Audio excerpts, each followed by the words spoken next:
No, it's hanging over. It's the exact correct language. There's no question about it. You still have the normal cadence of Jackson Hole. For example, there's 6, 7, 8 papers that come out. Michael McKee prints them out perfectly, and he reads every page of the academic papers. Guess what? I don't do that. I'm talking to the reporters here gathered, and you're right. At the top of the pile of topics here is Lisa Cook. So I spoke to Mike earlier. He said she's expected to arrive. She hasn't arrived yet.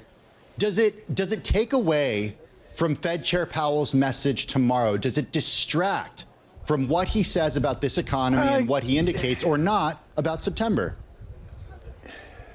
It's a really fair question. I don't think so. I think Michael McKee, who's better at this than I am, would say exactly the same thing. What is different here, and our Simon Flint in Singapore absolutely nails it in an essay today, what's different here is the hard facts of the moment are catching up with the chairman. I don't know if they're rewriting the speech tonight with the stars out above the Tetons, or maybe they're writing it on the airplane. But what is very clear here is the hard facts, as Mr. Flint says, have caught up. You have the economic data today. You got concern about inflation. And Tim, the number one thing I'm watching off the Bloomberg here is the 30-year bond. Once again, we're making a dash up near 5%. That's the kind of inflation whispers that have to change the speech. Tom, of course you mentioned the chairman will speak tomorrow at Jackson Hole. Can you just tell us a bit more about what attendees are really looking to hear from him? It varies every year. There was one year here, I'm going to say 3 years ago, I can't remember, where we were prepared for a 15-minute, 20-minute speech, and I believe he spoke for 8 minutes. So every year is different. I think the pageantry will be here. There'll be an international audience here. Christine Lagarde or Mr. Nagel of Germany is here. Bailey of the Bank of England scheduled as well.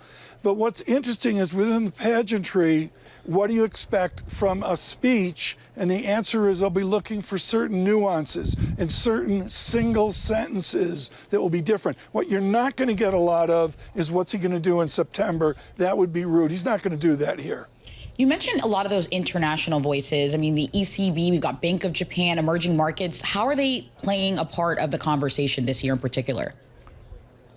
Nora, you know my theme. You're already stealing my theme as we go to tomorrow with Lisa Abramowitz. To me, the international angle here is the importance point. William Rhodes, Bill Rhodes of Citigroup, iconic at Citibank, it was called Citibank back then, had this great phrase, central banker to the world. He took it from academics. This is a Jackson Hole where Jerome Powell is the central banker to the world, is he defends delicately the way we've done banking for years, pushing against President Trump. The theme internationally here of central bank independence will be key. I think also the theme of labor, Tom, and it's something that we've spent a lot of time talking about in recent weeks, especially since that shocking report came out earlier this month about those numbers for the month of July. And it's really shifted the conversation about what employment in the United States and what healthy employment numbers look like in the United States, where borders are closed, immigration, legal and illegal, is down, and growth among American families is not what it was a couple generations ago. What does that picture look like in terms of reshaping the American workforce?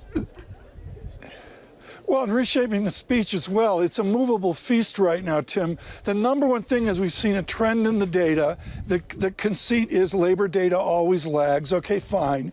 And we've seen this trend, including continuing claims today. Bramo put out on Twitter, I was, stuck in an airport somewhere. Bramo put out on Twitter that great continuing claims chart, which shows this explosion up in the weekly data. That's the kind of tea leaves that gets a Fed to shift. President Trump wants them to shift quicker. And let's remember, we've got that jobs report early September before Mike McKee's in that press conference, September 17th.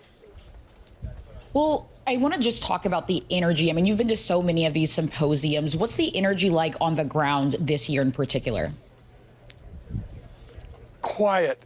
First thing I noticed when I walked in, there's a whole new quiet tone to it. Mike McKee and I remember August of '07 which was, I think, I'll say 7 days after LIBOR OIS went out 4 standard deviations. This place was chaos. My guess is a lot of people are coming in tomorrow morning, and tomorrow morning here at the Jackson Lake Lodge will not be quiet. There'll be a real turnout for the speech. With that said, it's one part academic, but it is one part about this attack on the central bank by President Trump.